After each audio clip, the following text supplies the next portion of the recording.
The shoulder of Highway 84 was nothing but heat and shimmer when the lights hit my mirrors, blue and red, chewing up the morning like they owned it. I'd been rolling steady through red Mesa, New Mexico windows, cracked old soul, easing out of the dash right lane like always.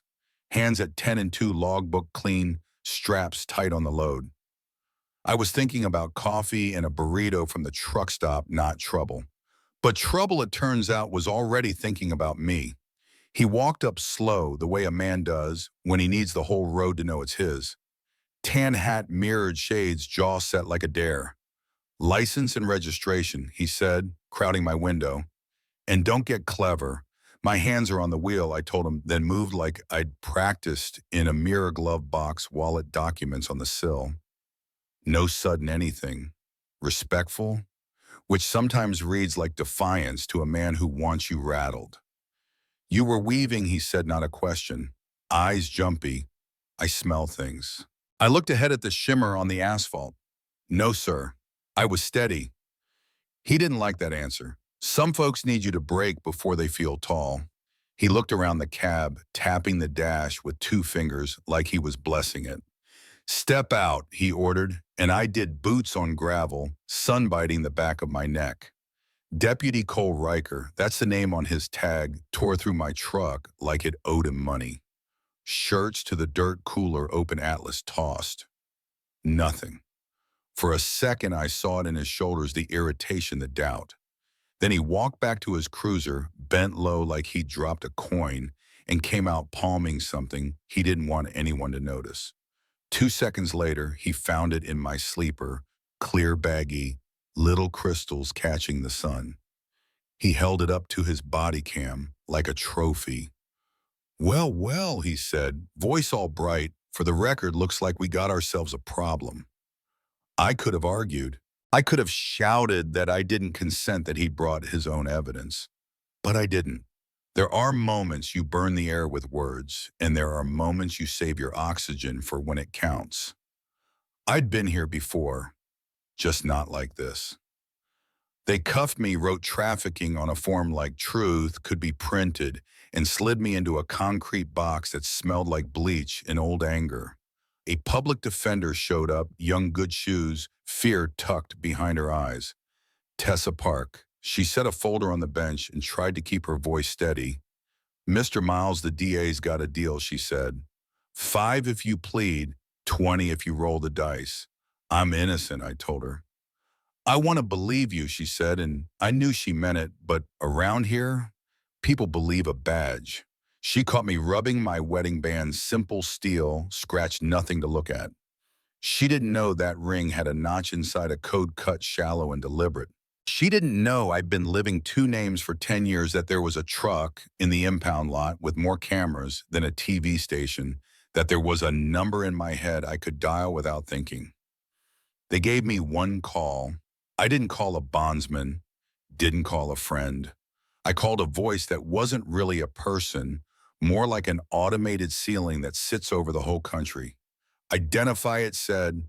"Package compromised," I said. "Protocol Echo 13.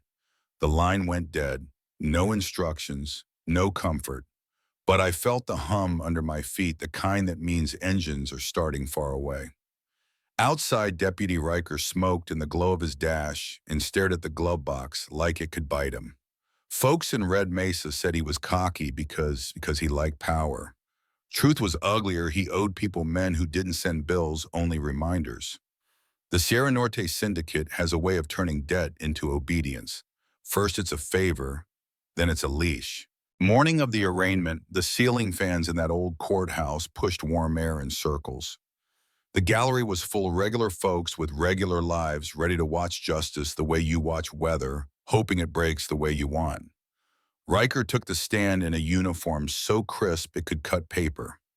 He told his story like he'd rehearsed in the mirror, nervous hands playing view indicators. The prosecutor nodded along. The judge, tired eyes and a quick gavel, leaned toward denial of bail before my lawyer finished her second sentence. Tessa stood anyway. "What the deputy calls paraphernalia was a pair of sunglasses," she said, voice shaking, "and what he calls nervousness is any black man on the shoulder with a gun in his face. Objection speculation, the DA sang. Sustain, the judge sighed. You could feel the room decide, the kind of hush that tells you the next sound will be a door closing. And then the doors did open, but not for me. Three people in dark suits walked in like they were expected, not guests. The tall one flashed a badge without raising his voice. Special Agent Rowan Pierce, Federal Bureau of Investigation, he said like a headline. He dropped a sealed folder on the clerk's table, slid a letter to the bench, and turned to the DA, jurisdiction attaches. Vacate the charge. With respect, the DA bristled. This is my courtroom. With deeper respect, Pierce said, calm as a winter road. No, it isn't. Riker tried to stand. Pierce didn't look at him, just angled his chin. Deputy, sit. It wasn't loud, but the room heard it. The judge's face ran through doubt, surprise, and self-preservation. Highly irregular, he muttered. National security is irregular, Pierce answered. But lawful. Then the projector hummed. An agent set a laptop on the table and the white wall became my cab. Not a body cam, not Riker's angle. Mine. Hidden micro cameras stitched into the truck's bones, rolling fortress they call it. They had it all, the stop, the threat, the empty-handed exit, the slow walk to the cruiser, the glove box, the quick palm, the re-entry, the discovery. Gasps rippled through the pews like wind through dry grass. Somebody in the back covered her mouth. The judge went red. Deputy Riker, he said, voice shaking, you have disgraced your badge and this court. Riker stared like he'd just stepped off a curb he didn't see. And then from the gallery, another uniform stood. Officer Matt Cordell, Riker's partner on and off for years.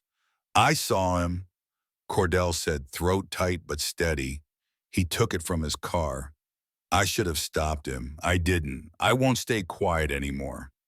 That's the thing about rot. Once you peel back the first board, the air gets in and the whole thing caves. The judge banged the gavel hard enough to wake dust in the rafters. All charges against the defendant are vacated, he said, each word like an anchor dropping. Deputy Riker, you are remanded. Marshal's moved metal clicked where metal had clamped me that morning.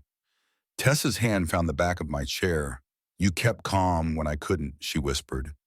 That's real strength, I said, and it tasted like pennies is sometimes just staying upright. Agent Pierce stepped in close.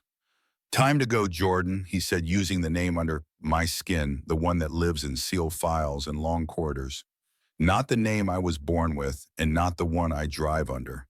The name they gave me when I walked into a federal office 10 years ago with a thumb drive that could sink a syndicate. I'd been Elias Ortega, once accountant to men who write contracts in cash and blood.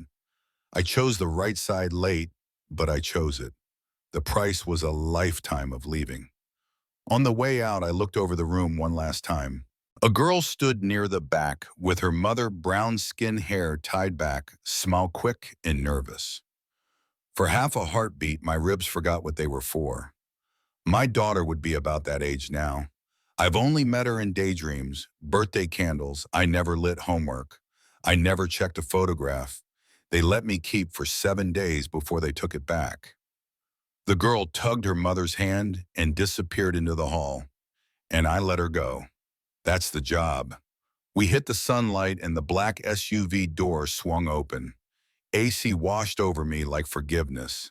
I sat buckled without being asked, watched Red Mesa slide by through tinted glass. Free, technically freer than Riker, whose swagger was now a pair of bracelets and a booking photo, but bound to a quieter kind of sentence. The kind where you keep driving town to town, name to name, because truth doesn't just set you free, it hires you to carry it and doesn't let you clock out. People think justice feels like fireworks. Sometimes it's just a projector humming to life at the right moment. Sometimes it's a young lawyer finding her voice. Sometimes it's a scared cop deciding to stop being scared. And sometimes, most times, it's a man in an orange jumpsuit saving his air until the room will actually listen. If you're still with me, I want to ask you something. Where do you stand when the badge is wrong, but the room nods anyway? Have you ever watched a story get written in real time and felt the ending tilt because somebody finally pressed play on the truth? Drop it in the comments. What's justice to you, loud and fast, or patient and undeniable? If this hit a nerve, hit like, share it with the one person who needs to hear it tonight, and subscribe because we're going to keep telling the kind of stories that make folks argue in the best way about what's right, what's rotten, and what we're going to do about it next.